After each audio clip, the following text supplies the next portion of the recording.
పక్కనోడికి పుట్టినటువంటి పిల్లలకి తెలుగుదేశం కూటమి ప్రభుత్వం వెళ్ళి పేర్లు పెట్టి వీళ్ళ ఖాతాలో వేసుకునేటటువంటి దిక్కుమాలినటువంటి పరిస్థితి. ఈ రోజు ఆంధ్రజ్యోతిలో పెద్ద హెడ్డింగ్ పెట్టి ఎర్ర బస్సు రాదన్నారు, ఎయిర్ బస్సు వచ్చేస్తుంది, వైసీపీ వెక్కిరింతలకు బదులిచ్చినటువంటి భోగాపురం అని చెప్పి బ్యానర్ ఐటమ్ పెట్టారు. ఆంధ్రజ్యోతి రాధాకృష్ణకి సిగ్గు శరం కొద్దిగన్నా ఆ దేవుడు పెట్ల.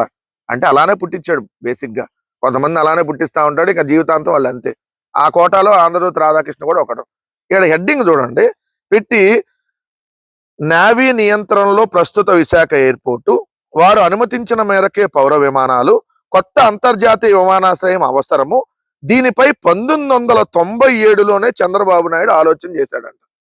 1997లో చంద్రబాబు నాయుడు గారు భోగాపురంలో ఇంటర్నేషనల్ ఎయిర్పోర్ట్ కట్టాలని ఆలోచన చేశాడంట.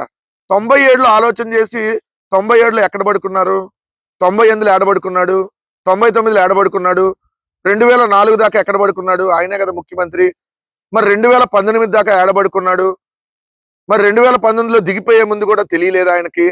కేంద్ర పౌర విమానయాన శాఖ మంత్రిగా అశోక్ గజపతిరాజు గారు ఉండి ఆ పెద్ద ఆయన ఏం పొడిశాడు? మరి ఇవన్నీ అడగాలి కదా. 97లోనే ఆలోచన చేశాడంట చంద్రబాబు నాయుడు గారు భోగాపురంలో ఎయిర్పోర్ట్ కట్టాలని. మీ దుంపల్లాగా అసలు మీరు ఎట్ట నాకు అర్థం కాలేదు.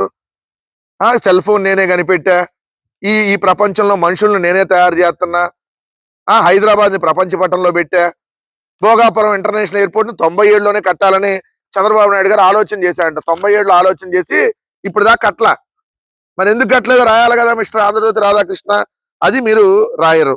రెండో వార్త వచ్చేటప్పటికి ఇక్కడ క్లియర్ గా చూస్తే ఏం రాస్తారు దీనికి సంబంధించి, వైసీపీ అంట క్రెడిట్ కొట్టేయాలని చూస్తుందంట.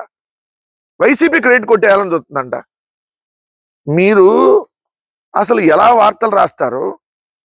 మరి వైసీపీ విధంగా క్రెడిట్ కొట్టేయాలని చూస్తే మీరు కట్టేసి ముందే మరి మీరు క్రెడిట్ తీసేసుకోవచ్చుగా. 2019 కంటే ముందే మీరు కట్టేయచ్చుగా.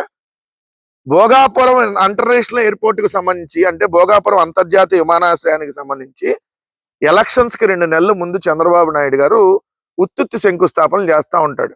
ఈయనకి శంకుస్థాపనలు చేయటమే, ఏ ప్రాజెక్ట్ ని పూర్తి చేసిన దాఖలాలు ఉండవు. శంకుస్థాపనలు చేసి అలా వదిలేస్తా ఉంటాడు. ఎవరైనా అన్ని అనుమతులు తీసుకొని వచ్చి శంకుస్థాపన చేస్తారా? ఏం అనుమతులు తీసుకురాకుండా కోర్టు కేసులు పెండింగ్ ఉండగా శంకుస్థాపన చేస్తారా? ఏమయ్యా ఆంధ్రజ్యోతి రాధాకృష్ణ, నువ్వు కడుపుకు అన్నమే తింటున్నావు కదా, సమాధానం చెప్పాలి కదా. 2200 ఎకరాలలో ఏదైతే అంతర్జాతీయ ఎయిర్పోర్ట్ భోగాపురంలో కట్టాలని, అదే విధంగా ఒక 500 ఎకరాల్లో ఏరో సిటీ కట్టాలని చెప్పి జగన్మోహన్ రెడ్డి గారి ప్రభుత్వం నిర్ణయం తీసుకొని కోర్టులో 130 కేసులు పెండింగ్ లో ఉంటే వాటన్నిటిని పరిష్కరించి అక్కడ 4 గ్రామాల్లో 404 కుటుంబాలు నిర్వాసితులు అవుతా ఉంటే వాళ్ళందరినీ వేరే ప్రాంతాలకు తరలించి 960 కోట్లతో జగన్ గారి ప్రభుత్వం భూసేకరణ అక్కడ చేసి కేంద్ర ప్రభుత్వం నుంచి ఎన్ఓసి తీసుకొని వచ్చి 2023 మే 3న భూమి పూజ చేశారు జగన్మోహన్ రెడ్డి గారు. అదే విధంగా విశాఖపట్నం నుంచి భోగాపురం వరకు 77 మీటర్ల వెడల్పుతో కనెక్టివిటీ రోడ్డుపై ప్రణాళిక సిద్ధం చేసి అప్పటి కేంద్ర మంత్రి గడ్కరీ గారిని ఒప్పించారు. అది 6 లైన్ల రహదారి 6300 కోట్ల రూపాయలతో ఏదైతే నిర్మించాలని చెప్పి. హైకోర్టు, సుప్రీంకోర్టు, నేషనల్ గ్రీన్ ట్రిబ్యునల్లో 130 కేసులు ఏదైతే కోర్టు కేసులు పెండింగ్ ఉంటే వాటన్నిటిని పరిష్కరించి కేంద్రం నుంచి అనుమతులు తీసుకొని వచ్చి అక్కడ ఇల్లు కోల్పోయినటువంటి వాళ్ళకి 2 గేటెడ్ కమ్యూనిటీల్లో 50 ఎకరాల్లో 80 కోట్ల రూపాయలతో ఇల్లు నిర్మించి జగన్మోహన్ రెడ్డి గారి ప్రభుత్వం ఇచ్చింది. అదే విధంగా ఆ రోజు జగన్మోహన్ రెడ్డి గారు ఆ భోగాపురం అంతర్జాతీయ విమానాశ్రయాన్ని 5000 కోట్ల రూపాయలతో 2026 నాటికి ఏకంగా 2 రన్వేలు, 7 ఏరో బ్రిడ్జ్లు, ప్యాసింజర్ టెర్మినల్, కార్గో టెర్మినల్, విమానాల మరమ్మతుల యూనిట్, యావియేషన్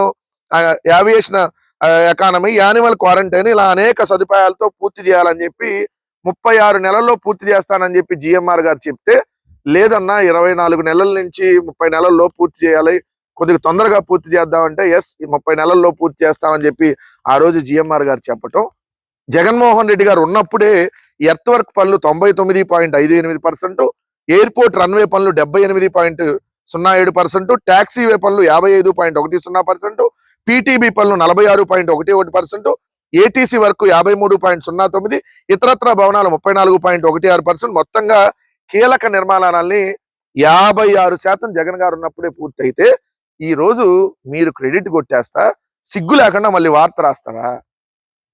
ప్రతిదాన్ని క్రెడిట్ కొట్టేయటమేగా మీరు.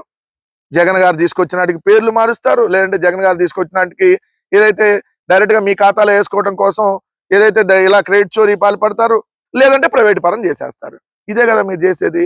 భోగాపురం అంతర్జాతీయ విమానాశ్రయం జగన్మోహన్ రెడ్డి గారి విజన్ లో భాగం. జగన్మోహన్ రెడ్డి గారు ఆ భోగాపురం అంతర్జాతీయ విమానాశ్రయానికి అన్ని అనుమతులు తీసుకొని వచ్చి కోర్టు కేసులన్నీ క్లియర్ చేసి భూసేకరణ చేసి దానికి శంకుస్థాపన చేసి దాని కనెక్టివిటీ రోడ్లకి ఆమోదం తెలుపుకొని ఈ రోజు అది పూర్తయిందంటే జగన్మోహన్ రెడ్డి గారి ముందు చూపు వల్లే అన్న విషయం గుర్తుపెట్టుకోమని చెబుతా ఉన్నా. మీరు ఎన్ని తప్పుడు రాతలు రాసి క్రెడిట్ చోరీకి పాల్పడాలన్నా ప్రజలకు వాస్తవాలు తెలుసన్న విషయం చంద్రబాబు నాయుడు గారు అలా కూటమి ప్రభుత్వం ఆ దినపత్రికలో గుర్తు పెట్టుకుంటే మంచిదన్న విషయం మరోసారి స్పష్టం చేస్తా ఉన్నాం.